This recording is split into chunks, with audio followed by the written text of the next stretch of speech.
Could you start that your again? Just I just students the voice. right. Say that again. How do you give your students the voice? Yeah, I'm ready to respond to that. All right. Ready? It's running. Shall I start? You should. Looking this way? No, looking at me. Okay. Um, I had one method of getting the kids, getting my students to find their voice. And it wasn't always a method that they enjoyed immediately. But in many, many ways, I was a conventional teacher. For one very good reason.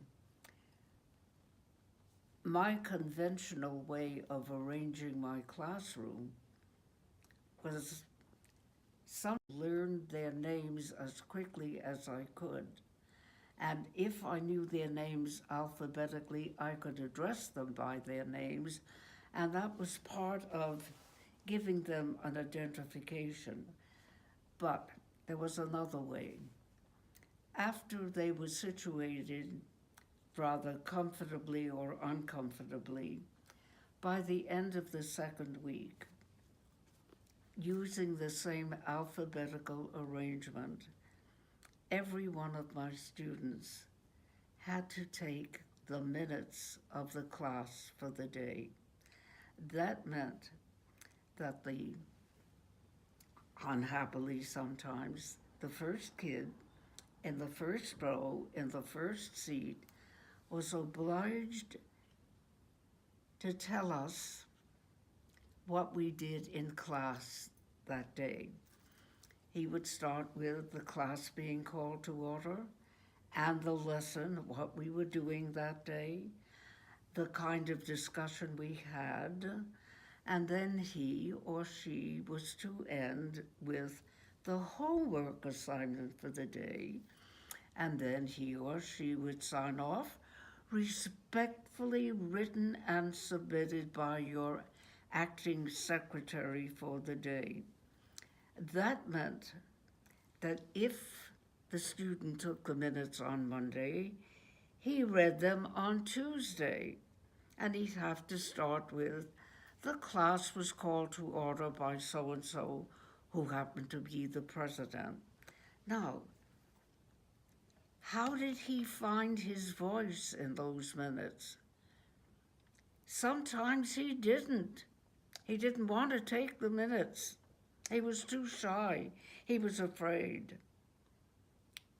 Or maybe he didn't get the point of the lesson and he'd look like a fool. But the minutes gave me a chance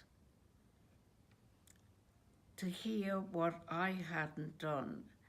And so after the minutes were accepted as corrected or read, I would have a chance to speak to that student after the class was over and point out what he might have missed. But I would thank him for pointing out what I had missed. And the next class, the following day, I would point out what his minutes, her minutes, had taught me.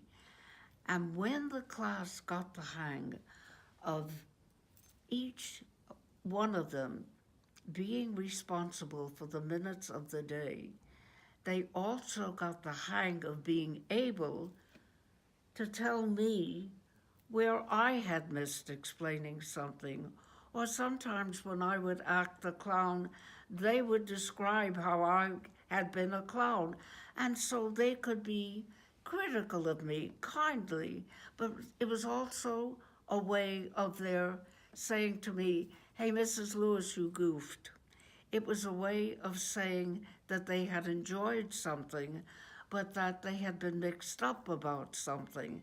So giving them that awful task of taking the minutes also gave them the authority to be critical of their teacher, also gave them a chance to use their voice. They had to sign their name, respectfully written and submitted. They had to hear their name spoken.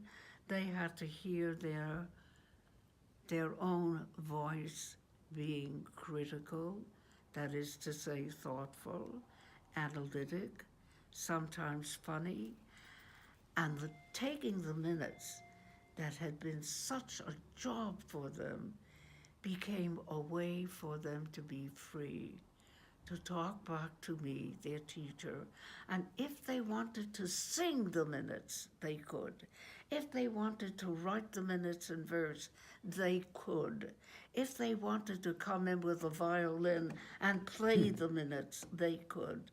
They found themselves by doing something they didn't want to do at first. They found their voice. That was one way. The next time I see you, I will give you another way. Fantastic.